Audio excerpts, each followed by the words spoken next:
इसने खातौली के युद्ध में अपना एक हाथ और एक पैर को खोने के बाद भी हार नहीं मानी और गुजरात और मालवा के सुल्तानों के खिलाफ संघर्ष को शुरू कर दिया। शायद उनकी जगह कोई और राजा होता तो इतना सब कुछ होने के बाद कभी युद्ध के मैदान में न जाता, पर वो कोई आम राजा नहीं था, उसका नाम राणा सांगा था। नमस्कार दोस्तों, आपका स्वागत है मेरी YouTube वीडियो सीरीज प्रमुख भारतीय युद्ध के एक और वीडियो में। तो कैसे एक हाथ से युद्ध लड़कर भी राणा सांगा ने इब्राहिम लोदी की सेना को हराया, जानते हैं ये सब इस वीडियो में। इब्राहिम लोदी राणा सांगा के हाथों खातौली का युद्ध बुरी तरह से हार चुका था। इस हार के कारण उसकी अपने सरदारों में काफी बदनामी हो रही थी, इसलिए वह इसका बदला लेना चाहता था। उसने बड़ी तैयारी की राणा सांगा से बदला लेने की, पर वह खातौली के युद्ध में राणा सांगा की वीरता देखकर इतना डर गया था कि वह दोबारा कभी राणा सांगा का सामना नहीं करना चाहता था, क्योंकि उसे डर था कि अगर वह कभी दोबारा युद्ध के मैदान में राणा सांगा के सामने आया तो राणा सांगा उसे मार डालेगा। उधर खातौली के युद्ध के बाद मेवाड़ की राजपूत सेना मालवा और गुजरात के सुल्तानों के साथ संघर्ष के कारण बट गई थी। मैंने खातौली के युद्ध के ऊपर एक डिटेल वीडियो बना रखी है, जिसने भी नहीं देखी हो वह जाके देखे। मैं वीडियो का लिंक डिस्क्रिप्शन बॉक्स में डाल दूंगा। इब्राहिम लोदी ने सोचा कि इस समय राणा सांगा को हराया जा सकता है और राजपूतों को कुचला जा सकता है, इसलिए इस स्थिति का लाभ उठाकर दिल्ली के सुल्तान इब्राहिम लोदी ने 1518 ईस्वी में अपने सेनापति मियां माखन के नेतृत्व में एक बड़ी फौज मेवाड़ की तरफ रवाना की। इब्राहिम लोदी ने मियां माखन के नेतृत्व में 30,000 सैनिक व 300 हाथियों की विशाल फौज मेवाड़ अभियान पर भेजी। इस विशाल फौज में सेनापति मियां माखन के अलावा अन्य बादशाही सिपह सालार भी शामिल थे, जैसे मियां हुसैन खां जरबक, मियां खान खाना फार्मूली, मियां मारूफ, सैयद खां फुर्रत, हाजी खां, दौलत खां, अल्लाहाद खां और यूसुफ खां। महाराणा सांगा भी दिल्ली की शाही फौज की चढ़ाई की खबर सुनकर एक फौज लेकर चित्तौड़ से रवाना हुए। महाराणा सांगा स्वयं हाथी पर सवार थे। मेवाड़ की तरफ कूच करते समय रास्ते में किसी बात पर मियां माखन और हुसैन खां के बीच तकरार हो गई।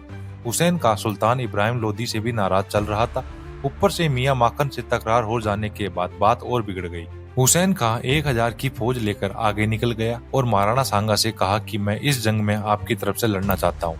महाराणा सांगा ने हुसैन खां को अपनी फौज में शामिल कर लिया। दोनों सेनाएं बाड़ी जोधपुर में जमा हुई। मियां माखन ने 7000 घुड़सवारों सहित सैयद खां फुर्रत और हाजी खां को दाईं ओर, अल्लाद खां, दौलत खां व यूसुफ खां को बाईं ओर तैनात किया। पहले दिन बाड़ी धौलपुर में दोनों पक्षों में लड़ाई हुई।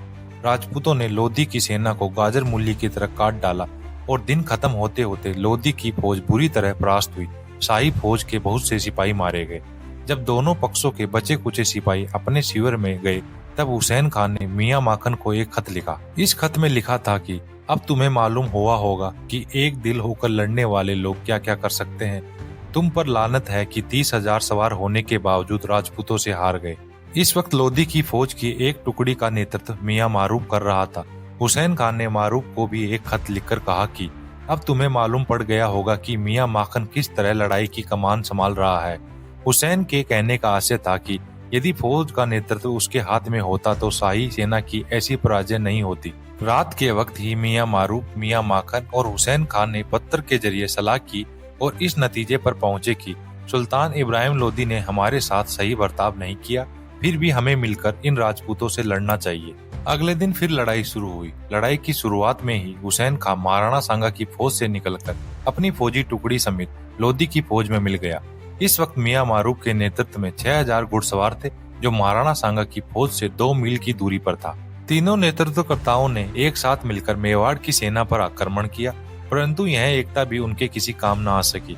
राजपूतों ने एक घुड़सवार सेना के साथ लड़ाई शुरू की, जिसका नेतृत्व व्यक्तिगत रूप से खुद राणा सांगा ने किया। राणा सांगा ने एक हाथ से ही वीरता के साथ युद्ध किया और इब्राहिम लोदी की सेना के कुशल घुड़सवारों को मार गिराया। राणा सांगा के नेतृत्व में राजपूतों ने शाही सेना का पहले दिन से भी बुरा हाल किया और इब्राहिम लोदी की आधी सेना को मार गिराया। बाकी बची हुई सेना युद्ध छोड़कर भागने लगी और इस तरह महाराणा सांगा ने इब्राहिम लोदी की सेना को बुरी तरह परास्त किया। लोदी का सेनापति मियां माखन भाग निकला। महाराणा सांगा ने बयाना तक शाही फौज का पीछा किया और राजपूतों ने इब्राहिम लोदी की सेना को बयाना तक धकेल दिया और मालवा का कुछ भाग अपने अधीन कर लिया। इस तरह लगातार दूसरी बार पराजित होने से दिल्ली के सुल्तान इब्राहिम लोदी की कमजोरी और महाराणा सांगा का रौब समूचे हिंदुस्तान को मालूम पड़ गया। ये वही समय था जब बाबर पश्चिमी सीमा से भारत में घुसने की कोशिश कर रहा था और जब बाबर ने इस युद्ध की खबर सुनी तो वह भी राणा सांगा का सम्मान करने लगा। उधर युद्ध के मैदान से जान बचाकर भाग निकले हुसैन खान ने दिल्ली में अपने साथी रईसों को ताना मारा। यह एक बहुत ही अफसोस की बात है कि 30,000 घुड़सवारों को इतने कम हिंदुओं ने हरा दिया। कुछ समय बाद हुसैन खान ने फिर कोई चाल चली, जिससे नाराज होकर दिल्ली के सुल्तान इब्राहिम लोदी ने उसे मार दिया। जब महाराणा सांगा बाड़ी का युद्ध जीतकर मालवा के कुछ भाग जीत रहे थे, तब चंदेरी के गौड़ राजा, जो महाराणा के आदेश नहीं मानते थे, उनको पकड़ने के लिए महाराणा ने ठाकुर करमचंद पंवार के बेटे जगमाल को फौज देकर चंदेरी भेजा। जगमाल गौड़ राजा को बंदी बनाकर महाराणा के दरबार में ले आए, जहां गौड़ राजा ने महाराणा की अधीनता स्वीकार की। महाराणा सांगा ने जगमाल पर प्रसन्न होकर उसको राव का खिताब दिया। इस युद्ध के बाद महाराणा सांगा के बारे में कहा जाने लगा कि इब्राहिम पूरब दिशा न उल्टे, पश्चिम मुदाफिर न दे पयाण, दक्षिणी महमद सा न दौड़े, सागो दामन तुरु सुल्तान। अर्थात इब्राहिम पूरब से, मुजफ्फर शाह पश्चिम से, मोहम्मद शाह दक्षिण से चित्तौड़ की तरफ नहीं बढ़ सकते, क्योंकि महाराणा सांगा ने इन तीनों सुल्तानों के पैर जकड़ दिए हैं। तो आज की वीडियो में इतना ही, मिलते हैं नेक्स्ट वीडियो में। धन्यवाद। जय हिंद, जय भारत। प्लीज वीडियो को लाइक करें, शेयर करें और चैनल को सब्सक्राइब करें।